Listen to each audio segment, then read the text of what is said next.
اللهم صل على سيدنا ومولانا محمد صاحب التاج والمعراج والبراق والعلم، دافع البلاء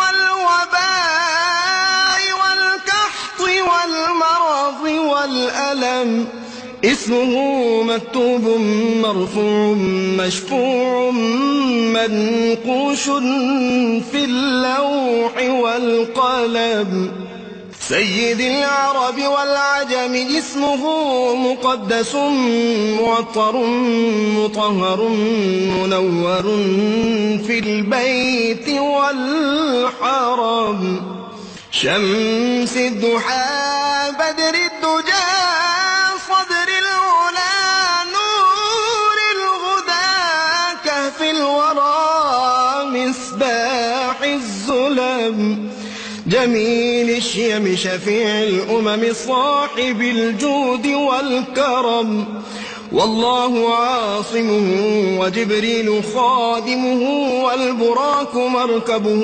والمعراج سفره، وفوق سدرة المنتهى مقامه، وقاب قوسين مطلوبه والمطلوب مقصوده والمقصود موجود،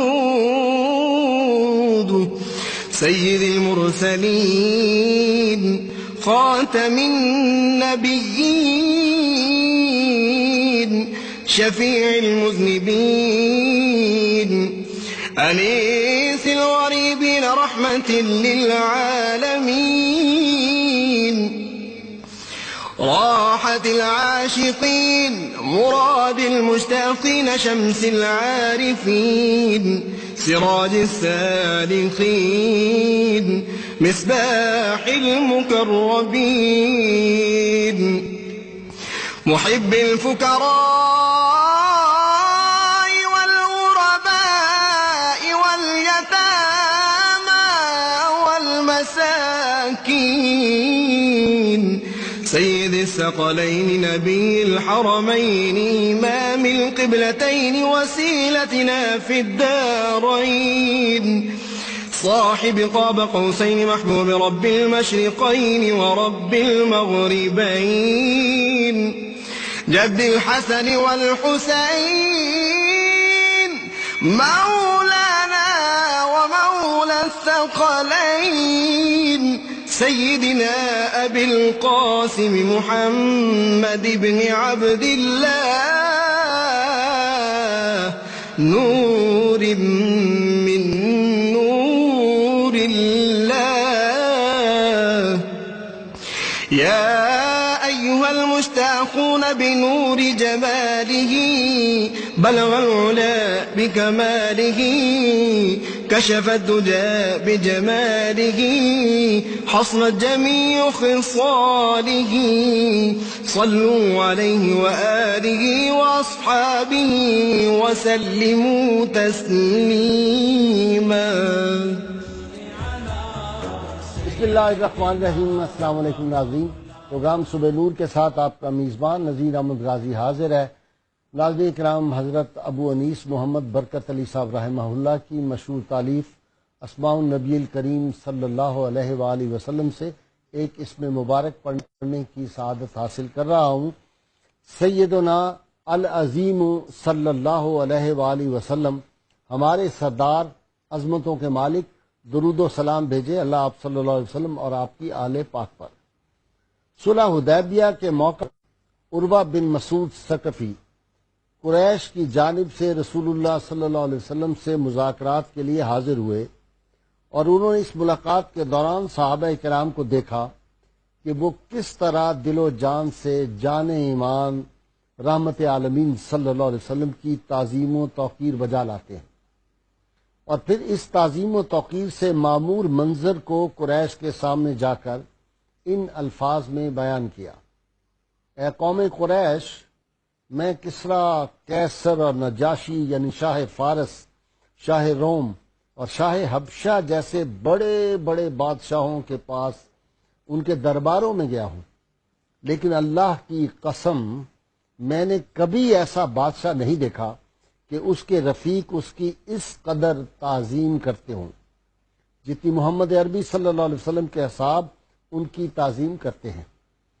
میں پورے یقین سے کہتا ہوں کہ میں نے آج تک ایسی قوم دیکھی ہے کہ جو کبھی بھی محمد صلی اللہ علیہ وسلم کو تنہا نہیں چھوڑے گی اور ہمیشہ ان کی تعظیم کرتی رہے گی۔ ناظرین کرام، کل ہم نے سید الشہداء سیدنا امیر حمزہ رضی اللہ تعالیٰ عنہ کے حوالے سے گفتگو کی تھی، اور آج میں نے جیسے عرض کیا تھا کہ 3 پروگرام ہم اس حوالے سے کریں گے، سید الشہداء کی یوم شہادت کے حوالے سے۔ کاشف الکرب سید الشہداء سیدنا امیر حمزہ رضی اللہ تعالیٰ عنہ، اس کا ایک مطلب یہ بھی ہوتا ہے کہ مشکل کشا سیدنا امیر حمزہ۔ تو یہ آج ٹاپک جو ہے علمی بھی ہے، روحانی بھی ہے، اور عقیدتوں سے بھرپور اور معمور یہ آج کا موضوع ہے۔ اور اس کے ساتھ جنگ احد میں جس طرح آپ کی شہادت ہوئی، یہ سارے معاملات جنگ احد میں کس طرح ہوا، مسلمانوں کا کفار سے مقابلہ، اس پہ آج ہم نے ڈسکشن کرنی ہے۔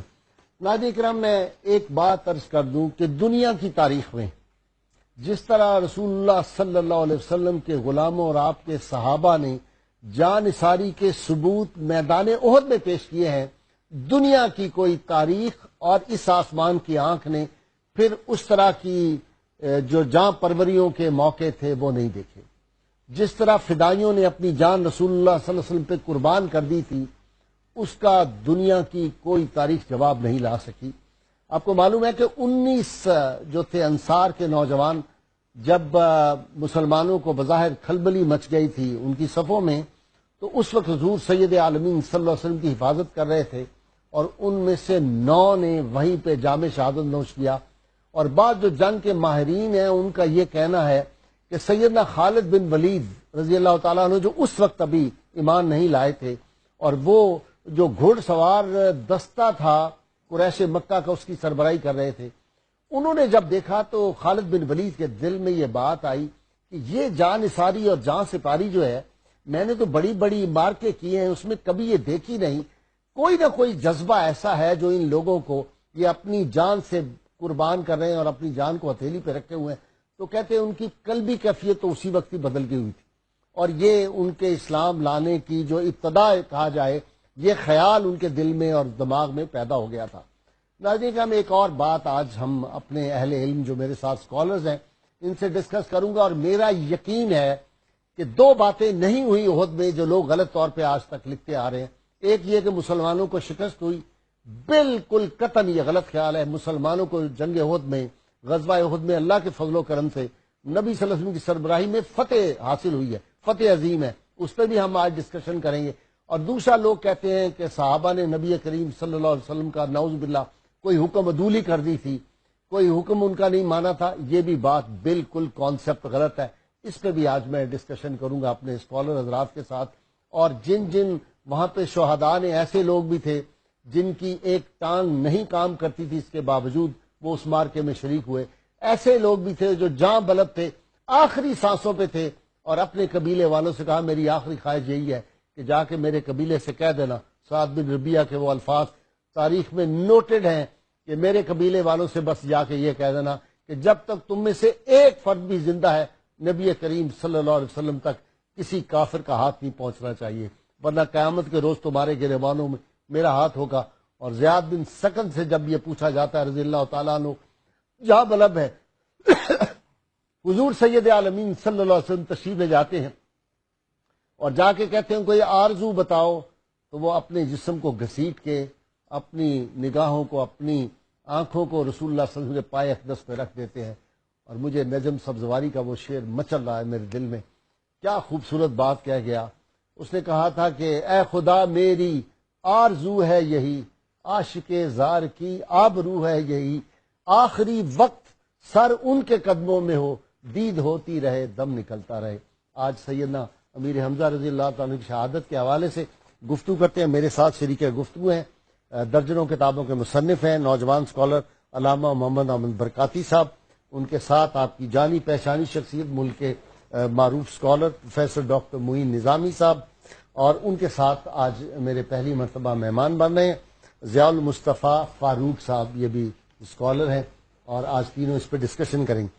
علامہ صاحب، شروع میں ذرا غزوہ احد کا، سیدنا امیر حمزہ رضی اللہ تعالیٰ عنہ پہ کل ہم پروگرام کر چکے ہیں، آپ کا تعارف تفصیل سے ڈسکشن، ہم ڈاکٹر صاحب کل بھی میرے ساتھ تھے، وہ ڈاکٹر پروفیسر سید قمر زیدی صاحب اور ڈاکٹر اپنے تنولی صاحب، ڈاکٹر طاہر حمید تنولی صاحب، تو ہم بہت ڈسکشن تفصیل سے کل کر چکے۔ آج احد پہ مین ہمارا ہے، اور آج آپ نے یہ مشکل کشا والی بات بھی کئی ذہنوں میں، کاب ویب انگریزی کا ایک لفظ ہے جس کو جالا کہتے ہیں مکڑی کا، وہ تنے ہوتے ہیں، ان کو بھی آج آپ نے صاف کرنا ہے۔ جی بسم اللہ الرحمن الرحیم۔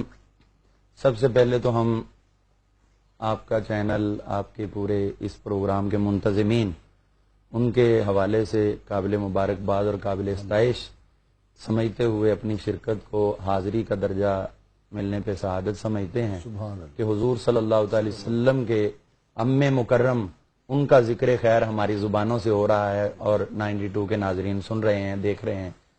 حضرت سیدنا امیر حمزہ رضی اللہ تعالیٰ عنہ، آپ کی شخصیت جو ہے جنگ احد میں سے اگر آپ کا تذکرہ نکال دیا جائے تو پیچھے وہ ذکر پھیکا رہ جاتا ہے، سبحان اللہ۔ کیونکہ آپ کا ذکر خیر اتنا جاندار ہے، اس کے اندر کردار اتنا جاندار ہے کہ وہ حضرت سیدنا امیر حمزہ رضی اللہ تعالیٰ عنہ کی ذات مقدسہ ہی اس بات پہ مسلمانوں پہ فائق نظر آتی ہے، اور کفار کو سب سے زیادہ فرق اپنے اور مسلمانوں کے درمیان حضرت سیدنا امیر حمزہ کی ذات کا ہی نظر آتا ہے۔ اسی لیے انہوں نے فوکسنگ ساری کی ساری حضرت امیر حمزہ رضی اللہ تعالیٰ عنہ کی ذات پہ کی ہوئی تھی۔ یہ بدر میں وہ جو 31 جہنم رسید کیے تھے، بالکل، اور بڑے بڑے سرداروں کو جہنم رسید کیا تھا، اس کی ان کو بدلہ لینے کے لیے جی اسی وجہ سے تو اس حوالے سے ہم دیکھتے ہیں تو حضرت سیدنا امیر حمزہ رضی اللہ عنہ جس طرح جنگ بدر میں ابتدا میں آپ نے ایسا کردار ادا کیا کہ سب سے پہلا قتل آپ نے ہی کیا تھا، اور اسی سے کھلبلی مچی، تو ادھر بھی آپ نے ہی اسی طرح جو ہے ان کا علمبردار جتنے بھی سامنے آئے ان کے اوپر تلوار اس زور سے اٹھائی کہ ان لوگوں کو آپ نے احساس دلا دیا کہ بدر تو بدر ہے، آج کا مارکا اس سے بھی ہم تمہیں بڑا ثابت کر کے دیں گے۔ تو اس حوالے سے ابھی آپ نے 3 افراد کو قتل کیا ہے، تو ان 3 افراد میں سے جو پہلا ان کا علمبردار ہے، وہ خود آپ کو چیلنج کر رہا ہے، اور اس سے یہ نظر آتا ہے کہ وہ بھی تیاری کر کے آئے تھے کہ آج امیر حمزہ سے لڑائی لڑنی، کسی اور کو مد مقابل نہیں سمجھنا۔ تو آپ نے بلکہ یہ بات درست ہوگی اگر میں کہوں کہ 1 برس سے یہ تیاری ہو رہی تھی، ہند بھی جو ہے وہ جس کو ہندا لوگ کہتے ہیں، وہ بھی اسی معاملے میں تھی، اور جس کا باپ قتل ہوا تھا وہ سردار کا، جہاں پہ واشی افشی جس کا غلام تھا، اس نے بھی اس کو بہت انعام و اکرام کا لالی۔ تو پورا سال زیادہ وہ جو آپ نے کہا نا فوکس، وہ سیدنا امیر حمزہ رضی اللہ تعالیٰ کی ذات تھی۔ اور وہ وحشی نے جو تربیت لی تھی حربہ پھینکنے کی حبشہ میں، اس نے ادھر جیسے ہی اس کو یہ وعدہ ملا آزادی کا غلامی سے اور ہندا سے انعامات کا، تو اسی وقت سے اس نے دوبارہ پریکٹس شروع کر دی، حالانکہ جنگ بدر کے اندر اس کا کوئی معاملہ نہیں ہے، ہاں وہاں نہیں یہ نظر آتا کوئی اس کا کام، لیکن یہ اسپیشلی جو ہے نا وہ تیار ہی انہی کو ٹارگٹ کرنے کے لیے کیا گیا تھا۔ تو اس حوالے سے حضرت سیدنا امیر حمزہ رضی اللہ عنہ کے سامنے تو پورا کفر ٹارگٹ تھا، لیکن انہوں نے صرف تنہا حضرت سیدنا امیر حمزہ رضی اللہ عنہ کو ٹارگٹ کیا تھا۔ جو آپ نے پہلے شروع میں فرمایا کہ وہ جو حضور صلی اللہ علیہ وسلم کے حکم کی نافرمانی ہوئی، یہ قطعاً بھی نہیں ہے، جنگ کا فیصلہ ہو چکا تھا، مسلمان کامیاب ہو چکے تھے، مال غنیمت حاصل ہو رہا تھا۔ اس پہ بات کرتے ہیں تفصیل سے۔ جی ڈاکٹر صاحب، غازی صاحب آپ نے بہت ہی خوبصورت باتیں آج اپنے انٹرو میں کی ہیں، میں اس میں کچھ چیزیں ایڈ کرنا چاہ رہا ہوں۔ ایک تو یہ کہ یہ جو احد ہے اور احد کا میدان اور اس کے نواح، یہ تاریخ اسلام میں اسے قلب کی حیثیت حاصل ہے، اسلام کی عسکری تاریخ میں بھی بطور خاص، اور ہمیں یہ دیکھنا ہے بالکل کہ میدان احد میں رسول اللہ صلی اللہ علیہ وسلم کا بحیثیت سپہ سالار اور ماہر امور عسکریت کیا غیر معمولی کردار ہے، اور اس میں کیا کیا سبق ہیں۔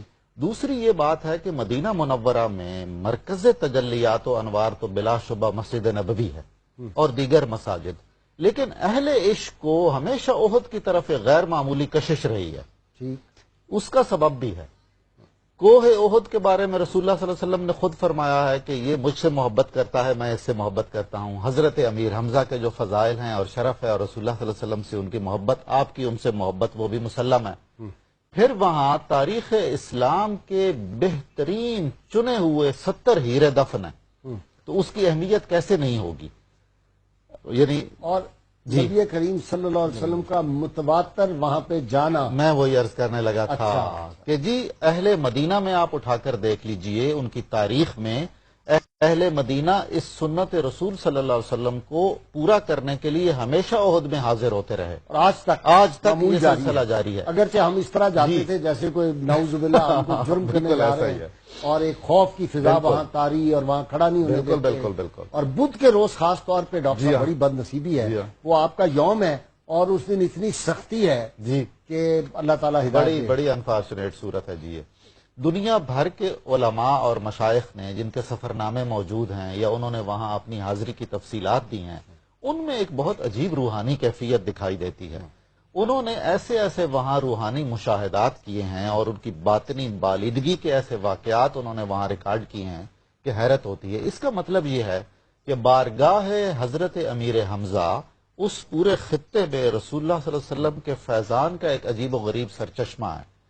جنوبی ایشیا کے بہت سارے علماء اور مشائخ، خاص طور پر بر صغیر کے نقشبندی مشائخ، جنہوں نے اپنے سفر حرمین کے سفر نامے لکھے ہیں یا ان کے عقیدت مندوں نے لکھے ہیں، کوئی سفر نامہ ایسا نہیں ہے جس میں میدان احد کا ذکر نہ ہو اور حضرت حمزہ کے مزار مبارک کا ذکر نہ ہو اور وہاں سے جو ان پر عطائیں ہوئیں اور جو نعمتیں انہیں ملی ان کا ذکر نہ ہو. ڈاکٹر صاحب اس پہ یہ تو اہل معرفت کی باتیں ہیں، دل کی باتیں، یہ ہم کریں گے. اور کل بھی ایک بات تو ہم نے سنائی دی، کچھ باتیں یہ نہیں.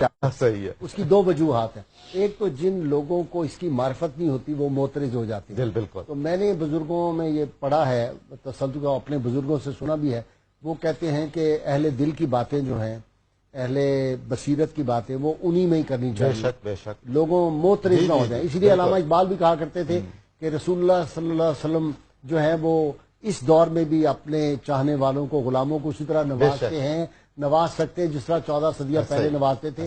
لیکن میں عام لوگوں میں یہ بات نہیں کرتا کہ بعض لوگ جو کم نظر ہوں گے وہ اس پہ معترض ہو جائیں. تو جی سیدنا امیر حمزہ کے بارے میں. جی سید الشہداء حضرت امیر حمزہ رضی اللہ تعالیٰ عنہ، یہ سید الشہداء کا لقب سرکار دو عالم صلی اللہ علیہ وسلم نے عطا کیا. جی یہ آپ کا تعارف یہ کل تفصیلی ہو چکا ہے. جی آج احد کے حوالے سے ذرا بتائیں ان کا وہاں جو معاملہ رہا. جی سید الشہداء حضرت امیر حمزہ رضی اللہ تعالیٰ عنہ کی شہادت کے بعد رسول اللہ صلی اللہ علیہ وسلم نے ارشاد فرمایا کہ میرے چچا سے کیا ہوا. مولا کائنات حضرت علی مرتضیٰ مشکل کشا شیر خدا کرم اللہ وجہ الکریم آپ حضرت حمزہ کی تلاش میں نکلے تو حضرت حمزہ کو اس حالت میں پایا کہ آپ کے مسئلہ ہوا تھا، یعنی پورے جسم کے آپ کے ٹکڑے کیے ہوئے تھے. کلیجہ نکال لیا، گردے نکال لیے، جگر نکال لیا، کان کاٹ دی، ایسے ہی. اور اس کا پھر ہار بنایا. جی بے شک. ہند نے تو حضرت علی کرم اللہ وجہ الکریم نے جا کر عرض کیا یا رسول اللہ ان کی حالت تو یہ ہے. پھر سرکار دو عالم صلی اللہ علیہ وسلم حضرت علی کرم اللہ وجہ الکریم کے ساتھ وہاں تشریف لے گئے، رونے لگے. تو اتنے میں حضرت صفیہ بنت مطلب رسول اللہ صلی اللہ علیہ وسلم کی پھوپھی حضرت حمزہ رضی اللہ تعالیٰ عنہ کی ہمشیرہ، وہ آ رہی تھیں. حضرت نبی پاک صلی اللہ علیہ وسلم نے حضرت زبیر بن العوام سے فرمایا کہ اپنی امی کو واپس لے جاؤ، وہ کیسے دیکھیں گے اپنے بھائی کو. تو حضرت زبیر رضی اللہ تعالیٰ عنہ حضرت صفیہ کو واپس لے گئے. حضرت صفیہ سیدہ طیبہ طاہرہ عابدہ راکعہ سیدہ فاطمہ الزہرا کے ساتھ بیٹھ کر رونے لگی. سرکار دو عالم بھی تشریف لے آئے تو نبی پاک صلی اللہ علیہ وسلم بھی بے ساختہ رونے لگے حضرت حمزہ پہ. پھر بلکہ حضرت ابن مسعود رضی اللہ تعالیٰ لکھتے ہیں کہ جب سرکار دو عالم صلی اللہ علیہ وسلم حضرت امیر حمزہ کے جنازے میں شامل تھے تو اس وقت بھی رو رہے تھے. پھر سرکار دو عالم صلی اللہ علیہ وسلم کی محبت کا یہ عالم ہے کہ آپ نے روتے ہوئے یہ فرمایا کہ حمزہ کو 7ویں آسمان پر اسد اللہ و اسد الرسول لکھ دیا گیا ہے، یعنی اللہ کا شعر اور رسول اللہ کا شعر.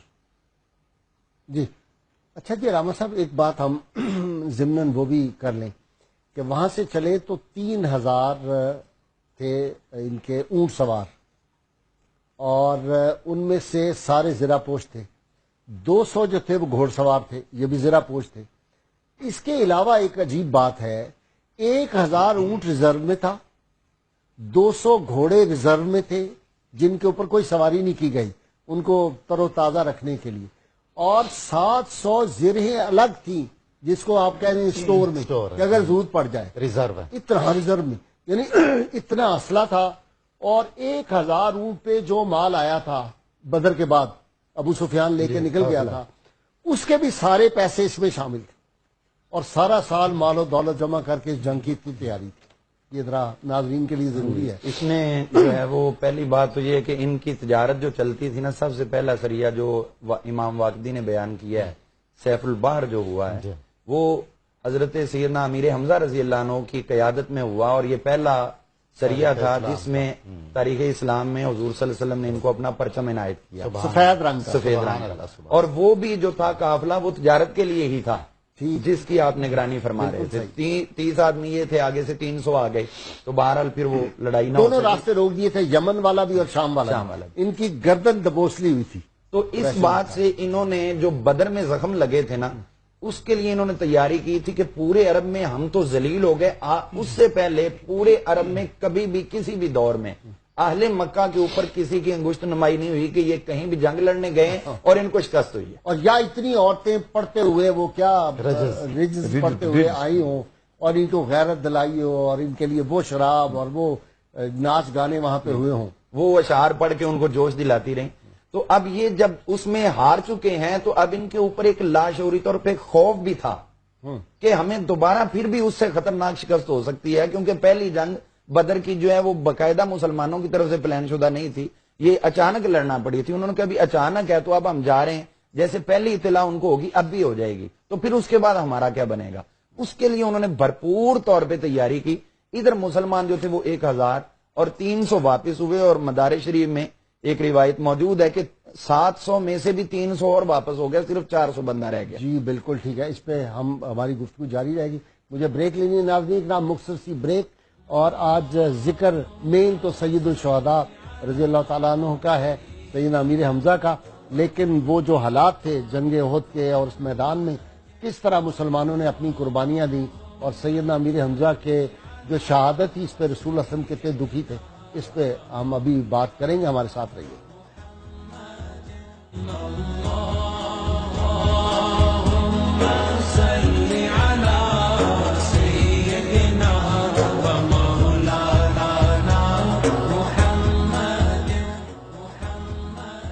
ویلکم بیک ناظرین کرام۔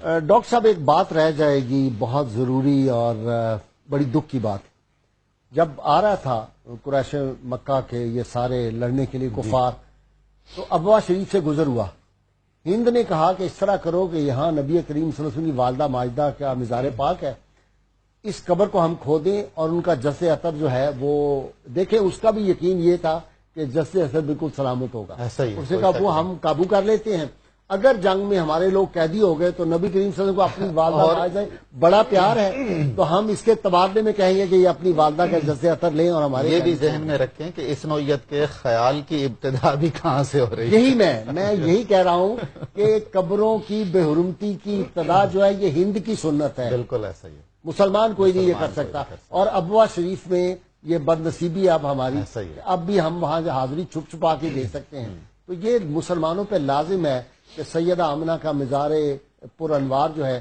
اس کو دوبارہ جو ہے تعمیر کرنا 57 اسلامی ممالک کی بہت بڑی ذمہ داری ہے۔ جی اب احد میں آ گئے۔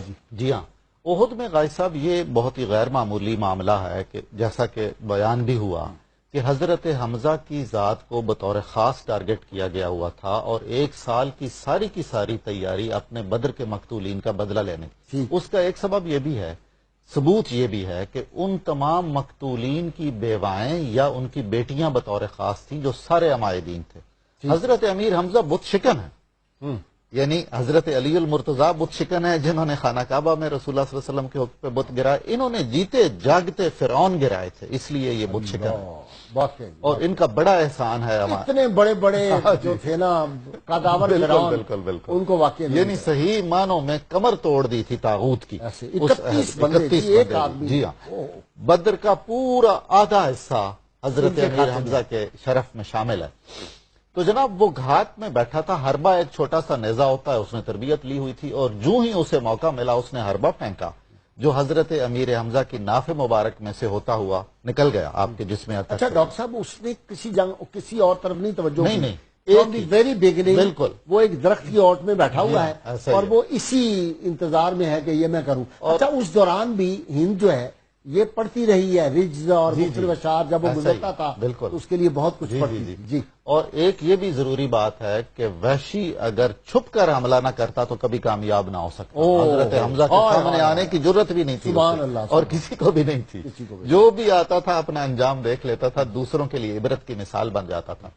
اس کے بعد رسول اللہ صلی اللہ علیہ وسلم ہی کا آپ کا حوصلہ تھا، آپ کا ظرف تھا، آپ کی رحمت تھی۔ کل آپ نے کہا، اور بڑا ہی خوبصورت جملہ آپ نے کہا، کہ اس شخص کو صرف رسول اللہ ہی معاف کر سکتے تھے، اور کوئی معاف نہیں کر سکتا تھا، اور ہند کو بھی صرف رسول اللہ صلی اللہ علیہ وسلم ہی وہی معاف معاف کر سکتے۔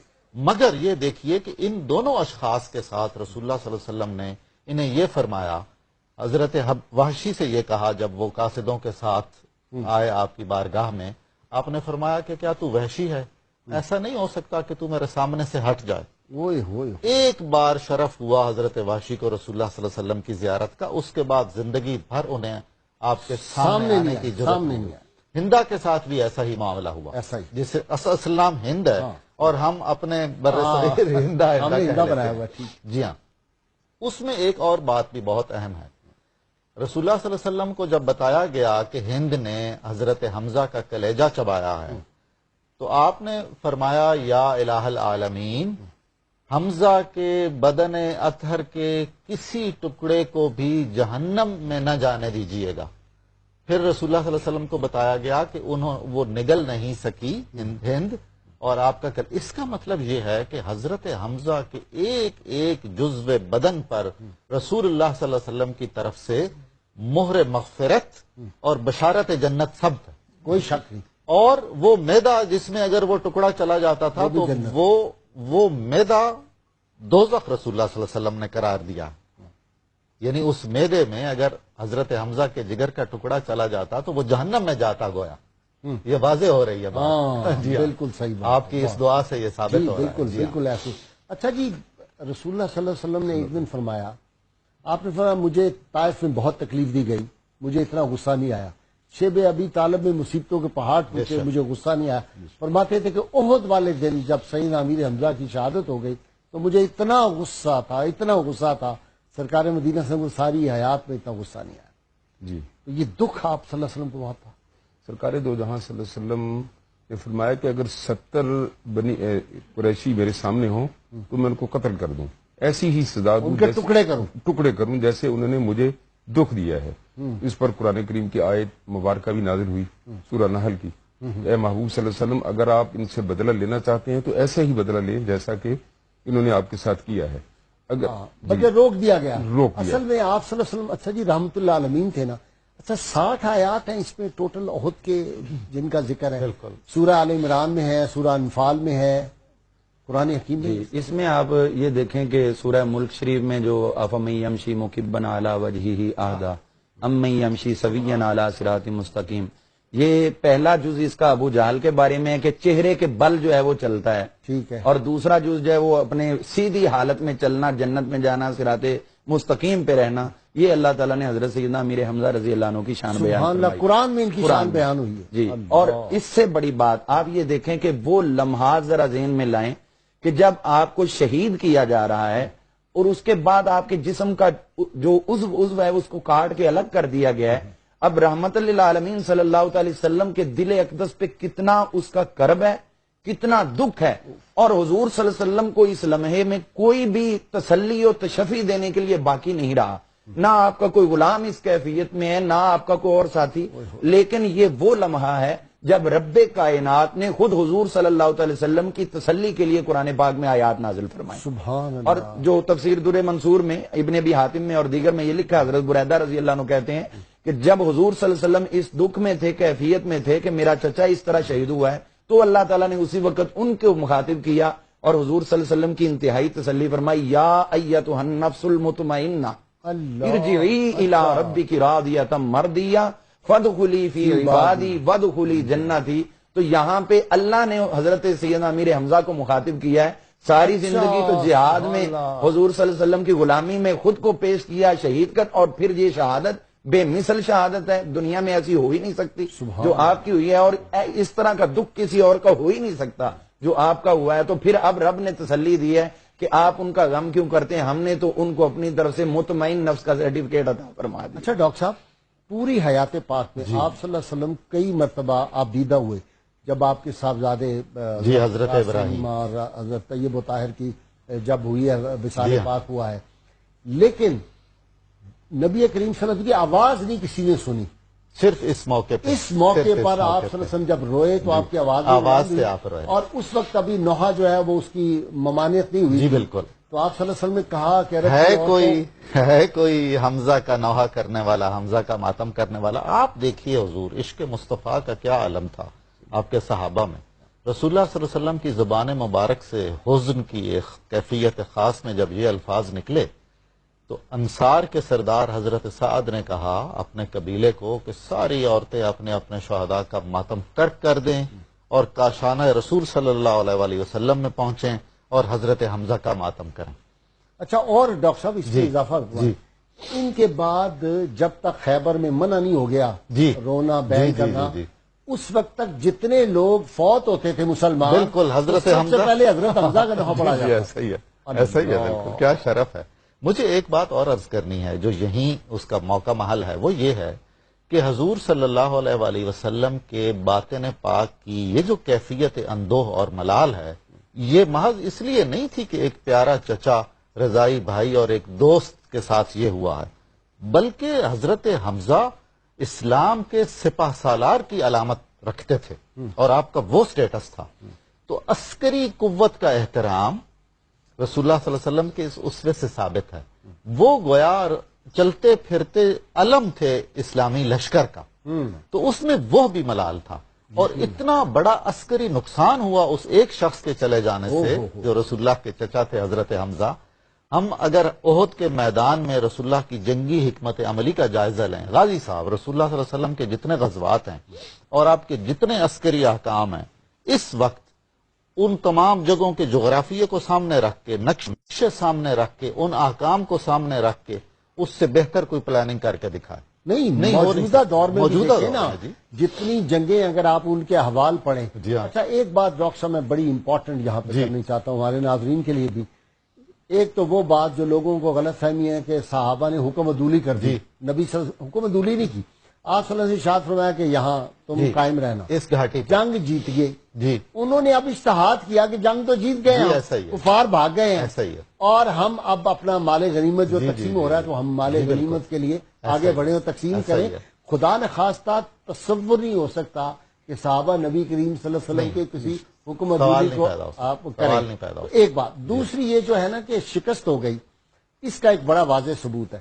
70 مسلمان شہید ہوئے, 150 کافر یہاں پہ احد میں. جی ہاں. تو تعداد کے اعتبار سے بھی آپ دیکھیں. نمبر 2, اگر وہ فاتح ہوتے قریش مکہ تو مدینہ منورہ میں اندر داخل ہوتے. وہ فاتح تھے, سامنے مدینہ کتنا ہے, چاند ہے. وہ تاثر محض اس لیے ہے مسلمانوں کی شکست کا عہد میں کہ حزن کی جو اتنی شدید کیفیت طاری ہو گئی تھی. ایک تو مقتولین کی تعداد یعنی شہداء کی تعداد بہرحال زیادہ تھی, اور اس کے بعد رسول اللہ صلی اللہ علیہ وسلم مجروح ہوئے تھے, آپ کے دانت مبارک شہید ہوئے تھے, اور ایک افواہ بھی پھیل گئی تھی کہ معاذ اللہ آپ عالم بالا میں چلے گئے. سیدنا عمر فاروق جیسے جلیل القدر نے اپنی تلوار پھینک. اچھا, اس میں بھی دیکھیں نا محبت رسول صاحب کہ اگر حضور نہیں رہے تو پھر زندہ رہ کے ہم نے کیا کرنا. بالکل. یہ بات میں نے اس دن کہی تھی ڈاکٹر صاحب, آپ بھی میرے ساتھ تھے جس دن مدینہ منورہ میں وہ بم چلا ہے گنبد خضرا کے پاس. تو اس دن بھی میں نے کہا تھا پھر ہماری زندگی کا مقصد کیا رہے گا. تو یہ وہیں سے ہم. اور دوسری مثال بھی ملتی ہے اس صحابیہ کی جس کے پورے خاندان کے شہید ہو جانے کی خبر ان کو مل رہی تھی, اور وہ پوچھ رہی تھی کہ رسول اللہ کا بتائیے. میں رسول اللہ صلی اللہ علیہ وسلم کا پوچھتی ہوں, آپ مجھے میرے رشتہ داروں کا بتاتے ہیں. کل مصیبت بعدک جلل. اور انہوں نے کہا اگر رسول اللہ حیات ہیں, آپ زندہ ہیں, آپ کو کوئی گزند نہیں پہنچا ہے, تو ہر مصیبت میرے لیے آسان ہے. یہ وہ علامہ صاحب ایک اور بات دیکھیے, فتح کی جو شکست کھا جاتا ہے دنیا میں اصول ہے وہ پھر کچھ عرصہ جو ہے وہ بیٹھتا ہے، پلاننگ کرتا ہے، اور شکست کے آثار یہ ہوتے ہیں کہ شکست خوردہ جو ہوتا ہے وہ باہر نہیں فوری نکلتا. نبی کریم صلی اللہ علیہ وسلم احد کے جس دن مار کا ہوا ہے، اگلے دن 8 میل دور پھر پیچھے گئے ہیں قریش. یہ دیکھیں کیسی اسٹریٹجی ہے. ان کے دلوں پہ خوف طاری ہو گیا، انہوں نے کہا دوسرے دن یہ پیچھے آ گئے. شکست خوردہ کی نفسیات ہی نہیں ہوتی ہے. ہاں جی، کہ نکلے اس طرح. سوال ہی نہیں پیدا ہوتا. تو یہ جنگی اسٹریٹجی بھی آپ دیکھیں کتنی زبردست ہے. پھر نبی کریم صلی اللہ علیہ وسلم نے جو وہاں پہ، اچھا جی سیدنا امیر حمزہ کی ایک بات ہم سے رہ جائے گی. سیدنا امیر حمزہ رضی اللہ تعالیٰ نے جب یہ ڈسکشن ہوتی سارے صحابہ کے ساتھ کہ مدینہ کے اندر رہ کے لڑنا چاہیے مدینہ کے باہر، تو سیدنا امیر حمزہ کا بھی مشورہ یہ تھا. انہوں نے کہا یا رسول اللہ باہر نکل کے، اور میں نے قسم کھائی ہے اللہ کی، اس وقت تک میں کھانا نہیں کھاؤں گا جب تک ان سے 2 ہاتھ نہیں کر دوں گا. یہ لفظ ہے، جب تک ان سے 2 ہاتھ نہیں کر دوں گا. اس دن روزے سے، جب آپ کی شہادت ہوتی ہے تو آپ روزے کی حالت میں. جی حضرت سیدنا امیر حمزہ رضی اللہ عنہ کا جو ہم واقعہ ڈسکس کر رہے ہیں، اس میں شکست والا تو معاملہ تصور نہیں ہے، چونکہ حضور صلی اللہ علیہ وسلم 3 دن تک وہاں پر پھر رہے ہیں، آپ فوری واپس نہیں آئے. تو ابھی بھی ہم یہ دیکھتے ہیں کرکٹ میچ ہوتے ہیں تو جو ٹیم ون کرتی ہے وہ بعد میں جاتی ہے، ہارنے والے کو تو پتہ بھی نہیں چلتا کب نکل گئے وہ. تو اس سے یہ زمانہ چاہے بدل گیا لیکن فاتح کی نفسیات وہی ہیں کہ وہ میدان میں رہتا ہے. نفسیات تو وہی رہتی ہے. تو اب اس میں ہم مزید اگر غور کرتے ہیں تو حضرت سیدنا امیر حمزہ رضی اللہ عنہ کا جو سٹارٹ تھا، وہ آیا ابن سبا آپ کے سامنے لڑنے کے لیے، اور اس نے کہا کون ہے میرے سامنے آئے، تلوار لہرائی، زور دکھایا. آپ نے جب اس کو دیکھا تو آپ نے وہاں یا یبن مقطعات البذور، اے عورتوں کے ختنے کرنے والی کے بیٹے، اتحاد اللہ و رسولہ، تو اللہ اور اس کے رسول سے دشمنی کر رہا، تیری ایسی تیسی آ سامنے ذرا. تو پھر فوری طور پہ آپ نے ایک ہی تلوار چلائی اور اس کا کام تمام کر کے رکھ دیا.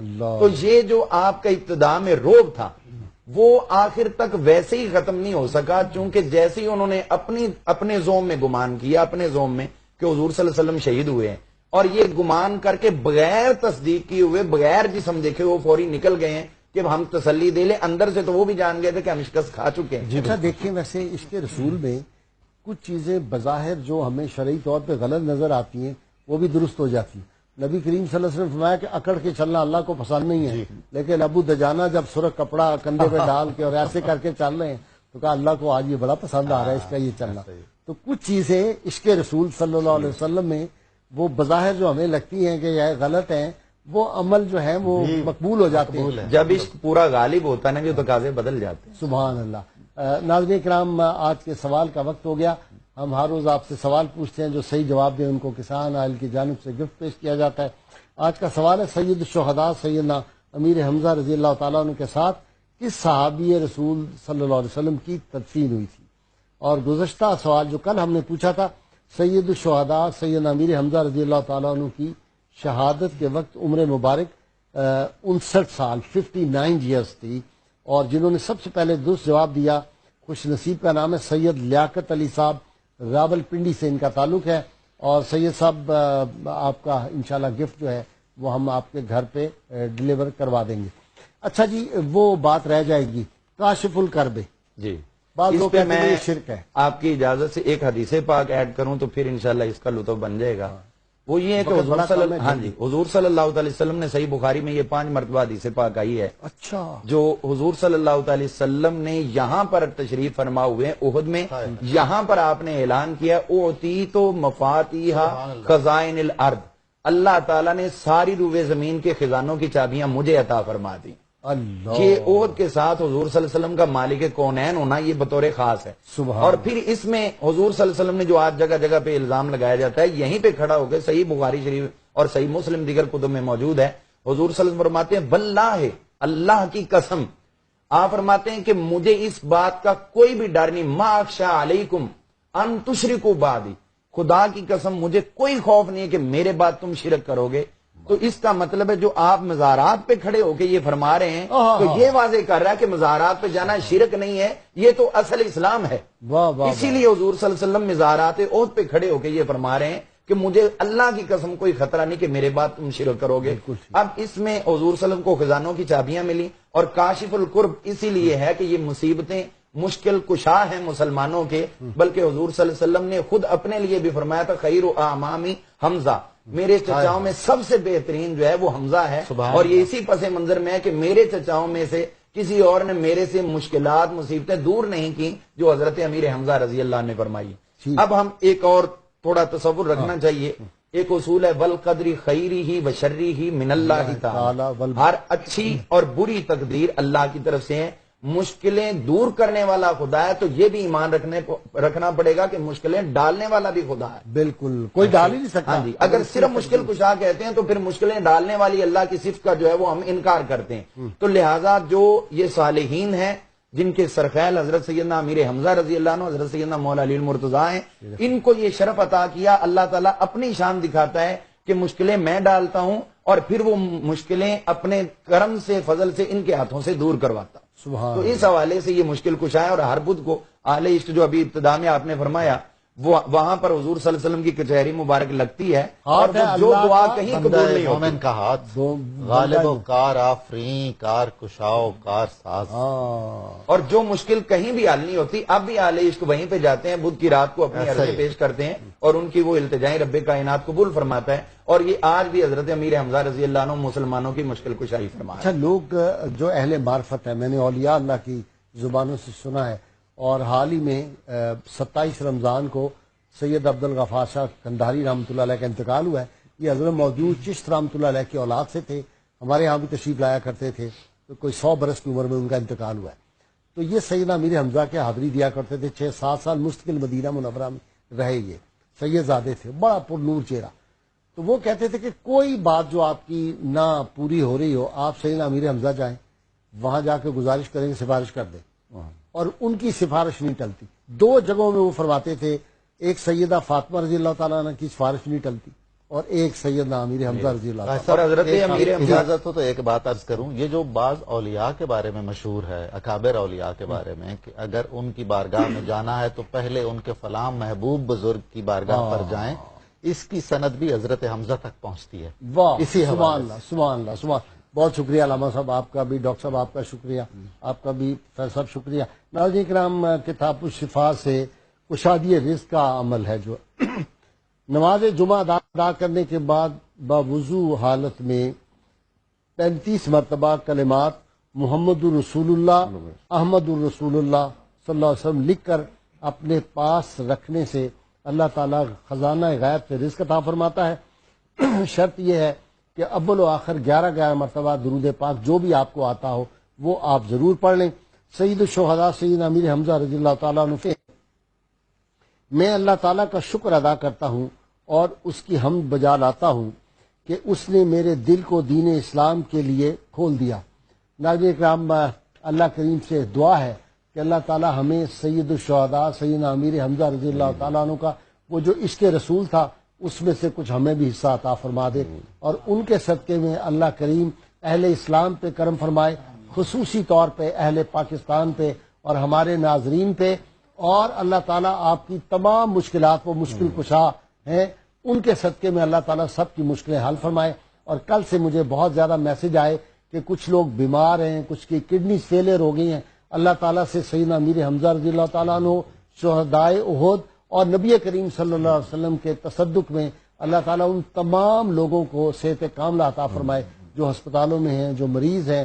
اللہ اپنا کرم و فضل فرمائے۔ اپنے میزبان نذیر احمد غازی کو اجازت دینے سے پہلے میں آج آپ کو شاہ نامہ اسلام سے کچھ اشعار ضیاء المصطفیٰ فاروق صاحب ہمارے ساتھ ہیں، یہ آپ کو سنائیں گے۔ اللہ کریم آپ کا حامی و ناصر۔ ماہ شوال تھا اور 14واں دن تھا مہینے کا کہ نکلا چاند تاروں کی طرح لشکر مدینے کا۔ در مسجد سے نکلے شاہ سواری کے لیے سرور، ماہو خورشید گھوڑے کی رکابیں بن گئے آ کر، جلو میں امت محبوب باری شہر سے نکلی، سواری صورت ابرے بہاری شہر سے نکلی، نبی کو آج امت نے لباس جنگ میں دیکھا، جمال مصطفیٰ کو اس نرالے رنگ میں دیکھا۔